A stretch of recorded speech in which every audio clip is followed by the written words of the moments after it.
스티브 잡스가 애플에서 쫓겨났습니다. 자기가 창업한 회사에서 쫓겨나서 한참 고생하다가 나중에 좀 픽사라는 애니메이션, 장편 애니메이션을 만드는 그 회사로 큰 소위 말하는 대박을 납니다. 대박이 납니다. 사실 토이스토리라는 작품이 픽사를 통해서 나왔는데 어마어마한 수익이 있었습니다. 누구도 그렇게 될 줄 몰랐습니다. 그때 그런 일 후에 물론 픽사가 나중에 디즈니에게 팔리게 되죠. 어마어마한 가격에. 그 다음에 스티브 잡스가 자기를 쫓아낸 그 애플로 다시 돌아가게 됩니다. 당시 애플의 재정 상황은 수백억이 이렇게 적자인 상황입니다. 그런 상황에서 스티브 잡스가 돌아갔을 때 많은 사람들이 그가 고전을 면치 못할 것이고 성공할 수 없을 것이다. 단언했습니다. 수많은 전문가들이 그랬습니다. 우리가 잘 알고 있는 구글, 사실은 맨 처음에 그들이 계획했던 것은 구골입니다. 구골인데 인터넷 그 도메인 주소를 쓸 때 구글로 썼는데 그 다음날 발견한 거야. 다음날 구글로 바꿔야 됐는데 이미 구글닷컴이 있었기 때문에 할 수 없이 구글로 만들었습니다. 세르게이 브린과 레이리 페이지죠. 이 두 사람이 공동 창업을 했습니다. 그 사람이 이 검색 엔진을 만들어서 이 알고리즘을 만들어서 이 구글이라는 것이 성공할 것이라고 예측한 사람은 없었습니다. 지금처럼 이렇게 성공할 것이라고 예측한 사람 아무도 없었습니다. 우리가 또 좀 알고 있는 아마존이라고 있는 아마존닷컴입니다. 온라인 쇼핑이죠.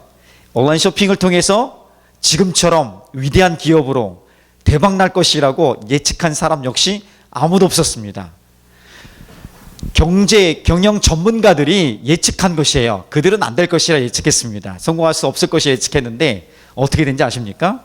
우리가 잘 알듯이 성공했습니다. 소위 세상이 말하는 그런 기준을 볼 때, 그러니까 자기들이 원하는 것, 그리고 자기들이 원하는 것을 소유하는 것을 볼 때 그런 것을 성공이라는 개념을 갖고 있다면 아마 그들은 엄청난 성공을 한 것입니다. 2017년도 작년 기준입니다. 2017년도 세계 기업에 누가 가장 기업에 돈이 많은지 이런 평가를 내렸습니다. 그 첫 번째 회사가 바로 애플입니다. 시가총액이라고 얘기하는데 그들이 갖고 있는 주식 총액들 있지 않습니까? 자산 총액이 애플이 1위입니다. 애플은요, 그 10년 전만 해도 10위 안에도 들지도 못했던 아주 쳐다보지도 않던 그룹입니다. 2007년도하고 2017년도를 이렇게 비교해놨는데 그룹들이 다 틀려졌습니다. 2007년도에 안에 있었던 몇몇 기업들만 10위 탑 10 안에 들어있고 다 밀렸습니다. 그런데 전혀 예상치 못했던 1위가 애플이었고요. 2위가 구글이고요. 아마존닷컴은 4위입니다. 그러니까 세계 4위 이 안에 다 들은 거예요. 누구도 예측하지 못했던 기업들이요. 여러분, 그들은 이렇게 고백을 해요. 우리가 성공할 수 있었던 것은 실력이 아니었습니다. 실력이 없었던 얘기는 아니에요. 실력은 충분히 있었습니다. 그런데 실력만으로 그들이 이렇게 성공했다고 말하지 않아요. 그들은 압니다. 운이 좋았다고. 운이 좋아서 우리가 여기까지 온 거예요. 그러니까 모든 실력이 좋은 사람들이 다 그렇게 성공하는 것은 아니에요. 아주 시대를 잘 만나고 때를 잘 만나고 타이밍이, 그러니까 세상 사람들이 말하는 운이 좋아서 그들은 성공했다고 얘기합니다. 정말 그래요. 그냥 겸손한 표현에 클리셰 같은 그런 반복적인 그런 표현들이 아니라 정말 그들이 실력 때문이 아니라는 것을 알기 때문에 운이 좋았다고 고백하는 것이에요. 물론 실력이 중요하지 않은 것은 아니에요. 실력이 높을수록, 실력이 좋을수록 우리가 원하는 것들을 얻을 수 있는 것에 좀 더 가까이 갈 수는 있습니다. 그런데 이 실력만으로는 우리가 원하는 것을 다 얻을 수 없어요. 지금 우리가 살고 있는 시대는 더 마찬가지예요. 우리가 살고 있는 시대는 좀 더 빠르고요, 좀 더 효율적인 것을 원하고요, 예측지 못한 일들이 많이 일어납니다. 다양합니다. 이런 상황에서 우리의 실력만 갖고 내가 잘 할 수 있다, 이것은 정말 잘 모르는 거예요. 세상을 모르고 세상에 서서 넘어질 가능성이 큰 사람이죠. 그래서 그들은 한결같이 성공한 사람들은 얘기합니다. 정말 겸손하기도 하지만 정말 진실한 고백은 운이 좋았습니다. 이렇게 고백합니다. 자, 이것을 제가 다르게 한번 해석을 해봤어요. 그리스도인들에게는 이 운이 좋았다. 정말 그래요. 세상 가만히 보세요. 내 삶을 보고 또 성경의 이야기를 보고 또 우리가 지금 살아가는 세상을 볼 때에 운이 좋아서 정말 높이 올라간 사람, 큰 일들을 이룬 사람이 많습니다. 우연찮게 발견해서, 운이 좋게 발견해서, 운이 좋은 때를 만나서, 운이 좋은 때 어떤 게 이렇게 팔았는데 그것이 운이 좋아서 그렇게 된 것이 굉장히 많습니다. 그리스도인들에게 운이 좋았다는 말은 이것이에요. 하나님의 섭리이고 하나님의 은혜였고 하나님의 선물입니다. 하나님이 주신 기회입니다. 이렇게 해석할 수 있습니다. 우리는 그렇게 고백하는 거야. 사실 그것이 맞고요. 모세를 예를 들어 보겠습니다. 모세가 애굽의 왕자였었어요. 이집트의 왕자. 당시 이집트는 최대 강국이었고요. 학문적으로나 국력으로나 최고 높은 수준이에요. 그러니까 애굽의 그런 정도의 그곳에서 왕자라는 것은 최고 엘리트로서 체력이나 그리고 학문적이나 또 관계적이나 에티켓이나 이런 모든 것을 다 실력을 갖춘 사람입니다. 자, 실력을 갖추었어요. 근데 그가 쓰임 받았나요? 그가 이스라엘 백성들 약 300만 명 이상 되는 사람들을 이끌고 애굽을 탈출할 수 있는데 쓰임 받는 지도자로 섰었나요? 아니죠. 오히려 40년 후에 그가 쓰임 받게 됩니다. 만약에 미디안 광야라는 40년 동안 광야에 훈련 받는 시간이 없었다면 모세가 이스라엘 백성을 이끌 수 있는 기회는 없었을 거야. 만약에 그가 하나님으로부터 사명을 받았던 불꽃 타는 떨기나무 앞에서 하나님을 만나지 못했다면 그는 위대한 지도자가 될 수 없었을 거예요. 좀 더 앞으로 가볼까요? 만약 그가 미디안 광야에서 그를 돌보고 그의 생명을 책임지고 보호해줄 장인 이드로를 만나지 못했다면 아마 그는 지도자는커녕 살아남지도 못했을 거예요. 좀 더 앞으로 가볼까요? 그가 만약 자기 민족, 그러니까 이스라엘 백성을 불쌍히 여기는 마음이 없었다면 그는 이집트 사람에게 고통당하는 자기 이스라엘 백성들을 그냥 내버려 뒀을 거야. 외면하고 그냥 가버렸을 거야. 그렇다면 그는 이스라엘 지도자가 될 수 있는 기회가 없었겠죠. 만약에 긍휼한 마음, 불쌍히 여기는 마음이 있었는데 한 대 그 애굽 사람을 괴롭히는 이집트 사람을 한 대 때렸는데 죽이질 못하고 약간의 상해만 입혔더라. 그러면 그가 미디안으로 광야로 도망갈 이유가 없었을 거예요. 그러면 그가 위대한 하나님의 사람으로 쓰임 받을 수 있는 기회도 없었을 거예요. 자, 이런 모든 것이 결국 세상 사람들의 시각으로 보면 모세는 운이 좋아서 그에게 불행인 것 같았지만 운이 좋았기 때문에 오히려 그것이 좋은 운이 되어서 그의 삶에 나타났더라. 이렇게 해석합니다. 그러나 그리고 우리가 알고 믿고 정확히 보는 것은 하나님의 섭리였고 하나님의 인도하심이란 거야. 하나님의 계획 아래 인도하심이 있었고 그리고 하나님의 은혜의 손길이었고 하나님의 주신 은혜의 선물이라는 것을 우리는 알게 됩니다. 사도 바울이요, 그가 정말 실력을 갖춘 당대 최고의 엘리트예요. 실력 있는 사람이에요. 청년이에요. 미래가 촉망된 청년이에요. 누구도 인정하는 사람이에요. 근데 그가 다마스커스로 가는 도중에, 그것도 예수를 믿는 사람들 잡아들이기 위해서 그 먼 시리아 지역의 다마스커스로 가는 그 지역에 그 도중에 예수 그리스도를 만나지 못했다면 그가 위대한 하나님의 사도로 지금처럼 사도 바울로 존재했을까요? 가능하지 않았다는 것이에요. 운이 좋았기 때문에. 그러나 우리가 아는 것은, 우리가 믿는 것은 하나님의 은혜였고 하나님의 섭리였기 때문에 오늘 사도 바울이 존재하게 된 것입니다. 이것은 사도 바울 모세의 이야기만의 것이 아니에요. 성경 전체 이야기가 그래요. 성경 전체 이야기가 하나님의 섭리 안에, 하나님의 은혜의 계획 안에 있었다는 것이에요. 거기에 순종하고 불순종하는 것은 우리의 선택이었던 것이 문제지 하나님의 계획에는 문제가 없는 거야. 왜냐하면 하나님은 신실하신 분이에요. 만약 그분이 신실함에 문제가 생겼다면, 그분이 신실함을 지키지 않았다면 하나님이 아니시죠. 결국 우리가 이해하지 못한 상황들이 계속 나타나고 어려워진 것은 결국은 순종 불순종의 문제이지 하나님의 섭리와 하나님의 은혜의 문제는 아니라는 것이에요. 오케이? 자, 그것은 성경의 이야기만은 또 아니에요. 오늘 내 삶으로 가져와 보고 우리 삶으로 가져와 봐도 동일하게 이것은 하나님의 은혜와 하나님의 섭리였다는 고백할 수 있는 것이에요.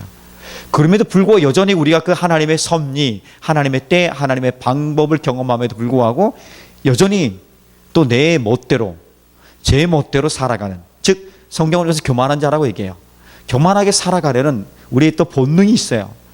아주 못된 본능이 있는 거예요. 하나님 뜻을 거스려서 우리 마음대로 살고 싶어하는 그 마음들, 이것과의 싸움인 것이죠.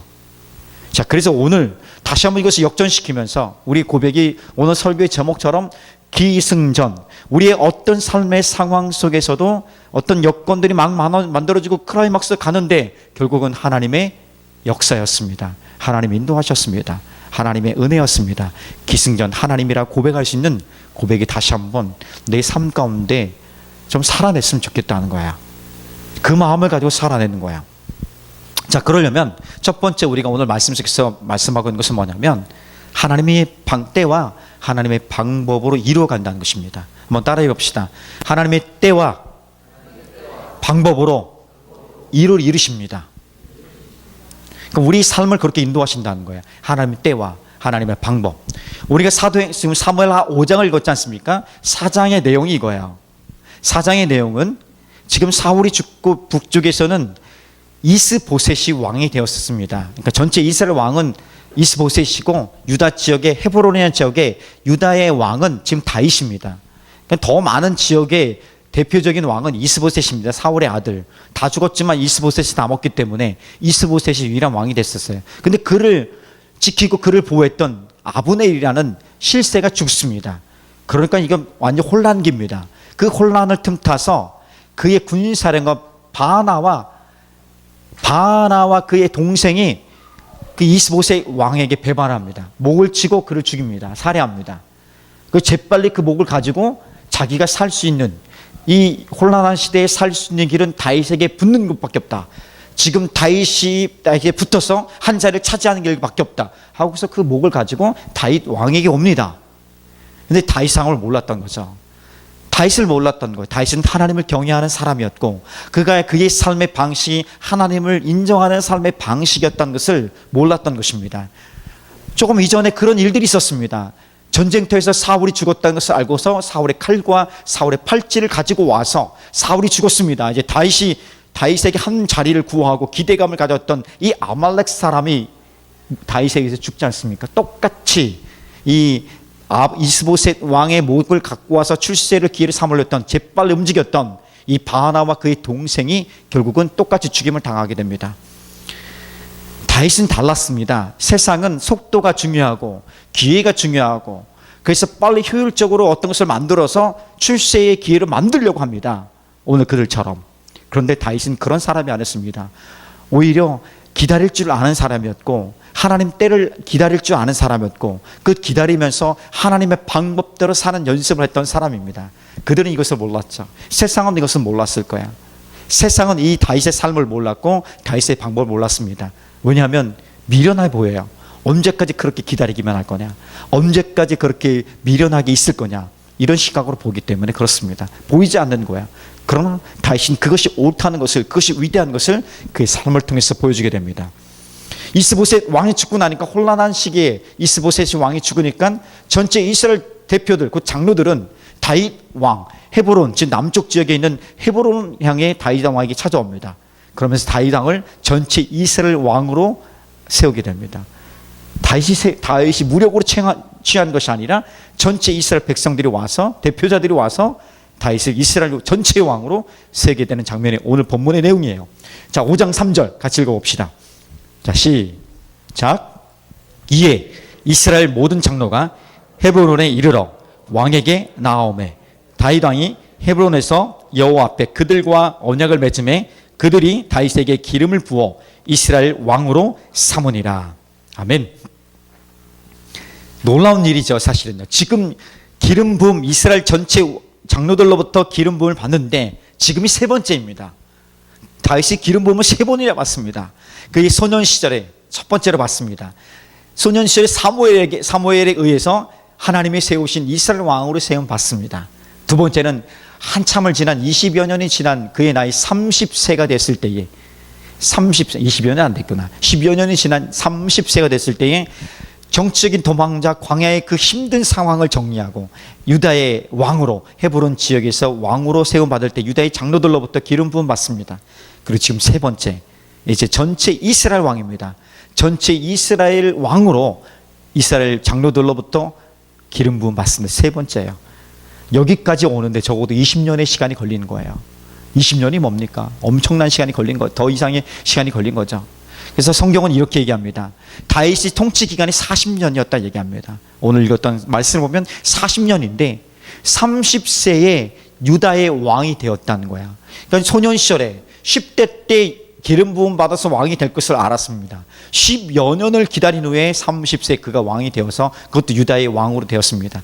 그럼 바로 이스라엘 왕이 되어야 될 거 아니에요. 그런데 여기서도 7년 6개월 동안 유다의 왕으로 지냅니다. 그리고 그의 나이 37세가 되었을 때 전체 이스라엘 왕이 되어서 33년을 다스리게 됩니다. 그러다 전체 유다와 이스라엘 합쳐서 결국은 40년을 통치했다고 얘기합니다. 야, 놀라운 것이죠. 예수님에 비하면 사실은 그가 고생한 것보다 더 많은 통치 시간을 갖습니다. 사실은 예수님은 30년을 준비하시고 3년을 사역하셨습니다.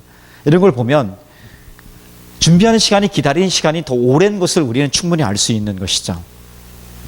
다윗이 속도를 빨리 내서, 그리고 지금 우리가 강조하고 있는 효율적인 방법으로 전체 이스라엘 왕이 될 수는 없었을까요? 제가 한번 생각해 봅니다. 생각해 보세요. 될 수 있었어요. 할 수 있었어요. 할 수 있는 길이 있었습니다. 왜냐하면 그는 어릴 적부터 이미 이스라엘 왕으로 기름 부음 받은 사람입니다. 이것을 이용해서, 이것을 전략적으로 효율적으로 이용하면 사무엘이 나에게 이스라엘 왕으로 기름 부음 받았습니다 하면서 자기 동조자들을 모으는 거야. 사람들 모으는 거야. 자기 편들 모으는 거야.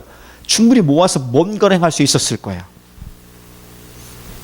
좀 더 나아가서 그가 유다의 왕이 되었을 때에, 전체 유다의 왕이 되었을 때에 군사력도 있었습니다.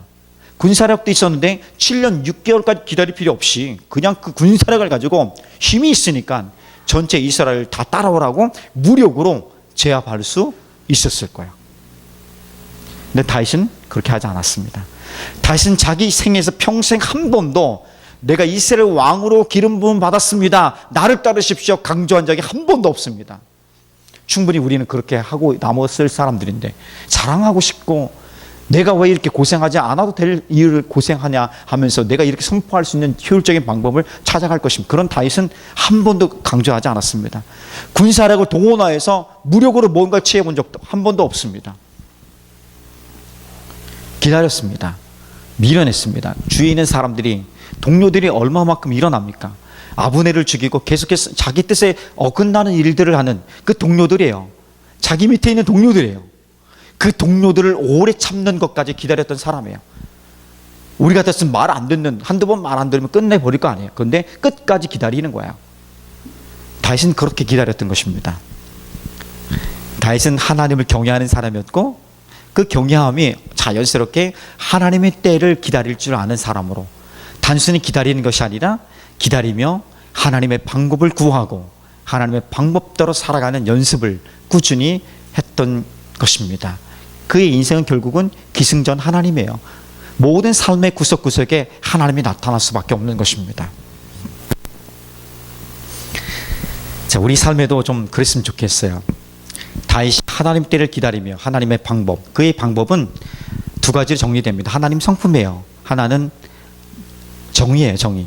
공의로우신 하나님의 성품이. 또 한 축은 사랑이에요. 사랑. 긍휼히 여기는 마음이에요. 그 마음으로 그 삶의 방법들을 만들어간 것을 보게 됩니다. 이제 동계올림픽이, 평창 동계올림픽이 끝났죠. 그래서 3월 9일부터 패럴올림픽이 시작됩니다. 또 새롭게 시작될 관심을 좀 가질 필요가 있습니다. 이 평창 동계올림픽에 소개된 때의 4G에서 5G가 소개됐습니다. 5G. 그 속도가 어마어마하다고 합니다. 아직 써본 적이 없기 때문에. 그런데 그 기술력과 속도는요, 이 4G가 전혀 따라올 수 없는 실력이죠. 기술력이죠. 어마어마하죠. 그리고 그것을 우리가 좀, 물론 인텔이 주관해서 이렇게 드론 1000몇 대를 가지고 이렇게 드론 쇼를, 오륜기를 보여준 것이 있지 않습니까? 또 폐막식 때도 한번 하고, 인텔이 그것을 갖고 있기 때문에 주로 협력사이기 때문에 어쩔 수 없지만 우리나라도 그 실력까지도 많이 왔다고 합니다. 어쨌든 속도와 기술력은 어마어마하게 빠릅니다.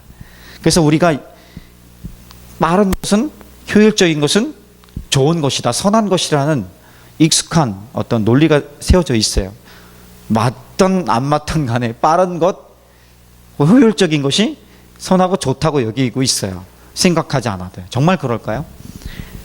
물론 우리가 빠른 시대에 살고 있기 때문에 빠르고 변화하는 것에 익숙하게 만들어갈 필요성이 있습니다. 그것을 정말 익숙하게 만들어가요. 그러나 그것이 전부가 아니에요. 이 빠른 시대에 높은 기술력 효율성을 강조하는 시대에 우리가 있지만 동시에 느림이 중요한 것도 있어요. 결코 빠름으로 대체할 수 없는 느림만이 할 수 있는 것이 있어요. 하나님 나라예요. 하나님 나라는 하나님의 사람으로 세워지걸라. 하나님의 사람들로 세워지는 거예요. 사람을 세우는 것은 속성으로 5G로 이 기술력으로 할 수 있는 게 아니에요. 오랜 시간을 기다려야 돼요. 때로는 10년을 혹은 20년을 40년을 혹은 평생을 기다려야 될지도 모르겠습니다. 그 시간 동안 사람을 훈련하고 세워가고 만들어가는 것이에요. 오래 참고 기다리고 가르치고 보여주고 또 인정해주고 또 복도다 주고 하면서 오랜 시간 걸려서 사람이 세워지고 하나님의 사람을 통해서 하나님 나라가 그렇게 증거되는 것입니다. 자, 이것을 본다면 하나님의 나라가 이렇게 세워진다는 것을 본다면 우리가 빠른 것, 효율적인 것, 항상 선하지 않다는 것을 우리가 최선이 아니라는 것을 좀 가지고 있을 필요가 있다는 것입니다. 오늘도요, 하나님은 하나님의 사람을 통해서 하나님 나라를 이루어 가십니다.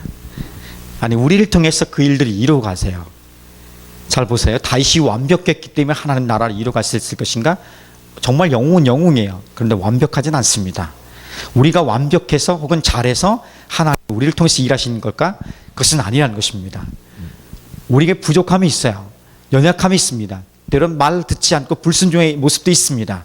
그럼에도 불구하고 우리를 기다리고 참고 인내하며 우리와 함께 하신 이유가 있다면 하나님 그것을 좋아하시기 때문에 그래요. 다른 이유가 없는 거예요. 그냥 나를 사랑하고 우리를 사랑하고 우리를 좋아하시기 때문에, 다른 이유가 없네. 그냥 좋아하기 때문에 용서해 주기를 즐거워하시고 또 기다리기를 원하시고 어떻게든 함께 가기를 원하시는 것입니다. 어떻게든 그 우리의 인생 가운데 하나님만이 나타나기 원하는 것을 좋아하시기 때문에 하나님이 기다리고 인도하시는 것이에요. 자, 그러면 이제 좀 반응해야 되지 않겠습니까? 그 하나님의 마음을 조금 알았다면, 하나님이 그렇게 운이 좋은 삶이 아닌 하나님의 섭리와 인생 가운데 우리 삶을 인도하는 것을 우리가 알았다면 하나님의 때와 하나님의 방법대로 좀 내가 살아가겠습니다. 하나님의 때를 기다리며 살아가겠습니다. 기다리며 하나님의 방법을 추구하겠습니다.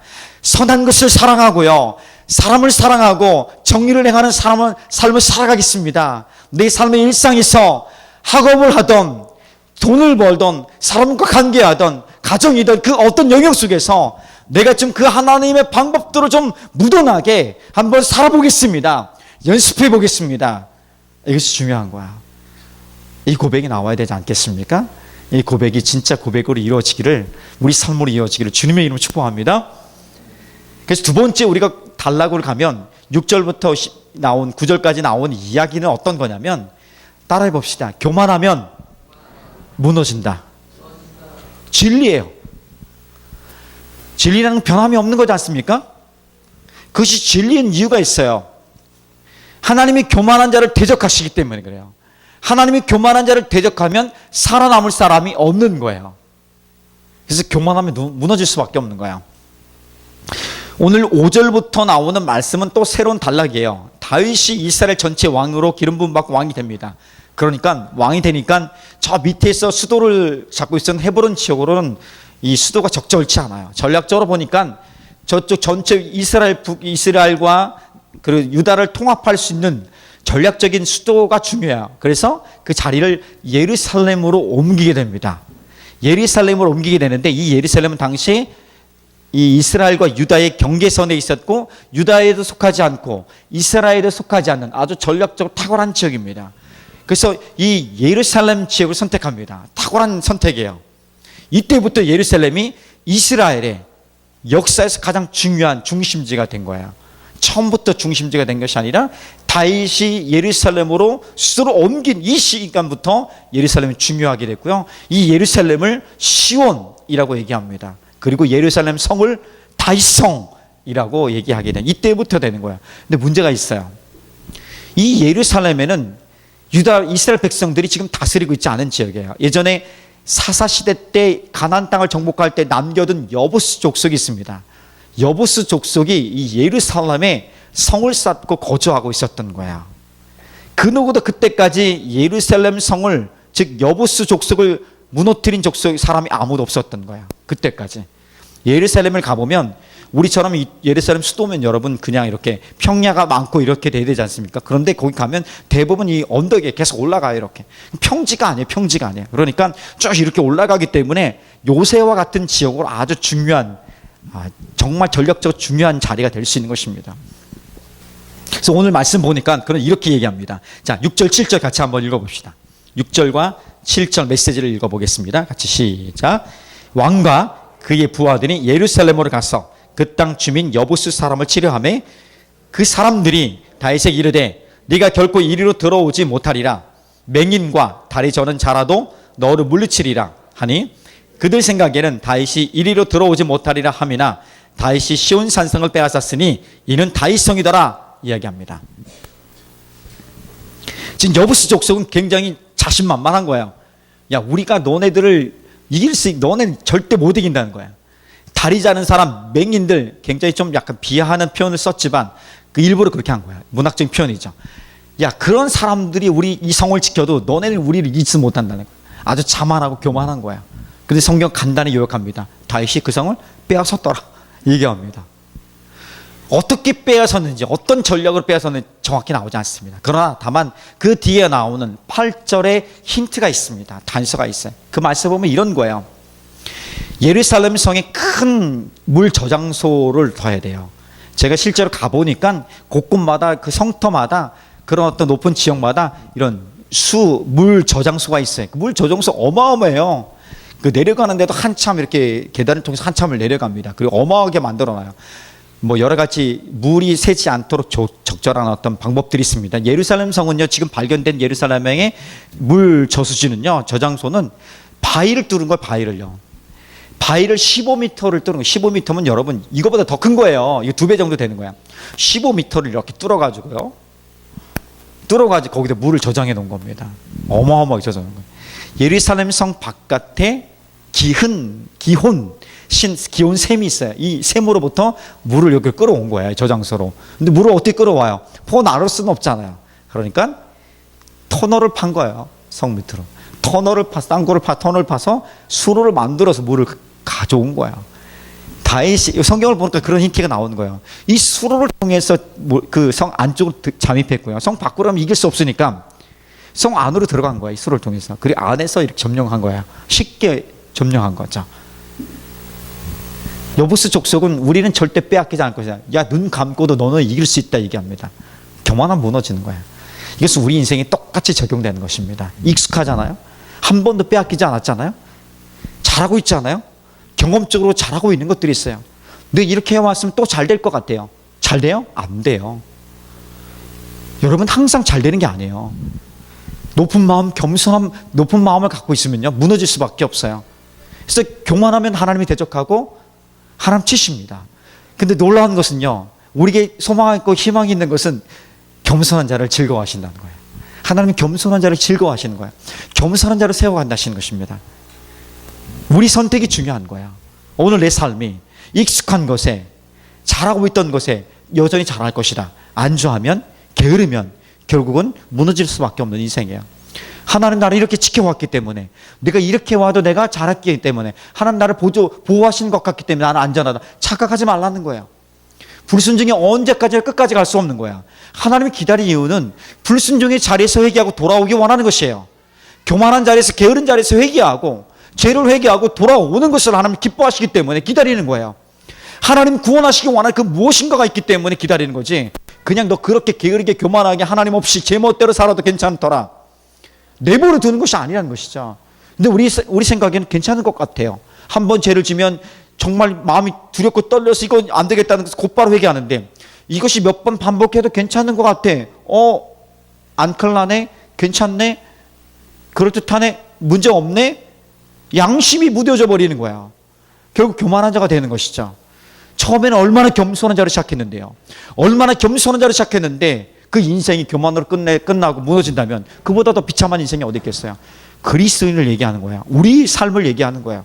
믿지 않은 사람을 위해서 얘기하는 것이 아니라 오늘 그리스도인조차도 그렇게 겸손하기 시작했다가 그러나 결국 교만해서 무너진 삶이 너무나 많다는 거야. 우리가 이제까지 듣기에는 하나님 우리를 택하였기 때문에 영원토록 변함없이 우리는 안전하게 하나님 나라 갑니다. 그렇게 배워왔던 거야. 성경 곳곳을 보니까 겸손하게 하나님 앞에 쓰임받고 하나님의 사람으로 갔다가 무너진 사람 너무 많은 거예요. 하나님이 버림받은 사람 너무 많아.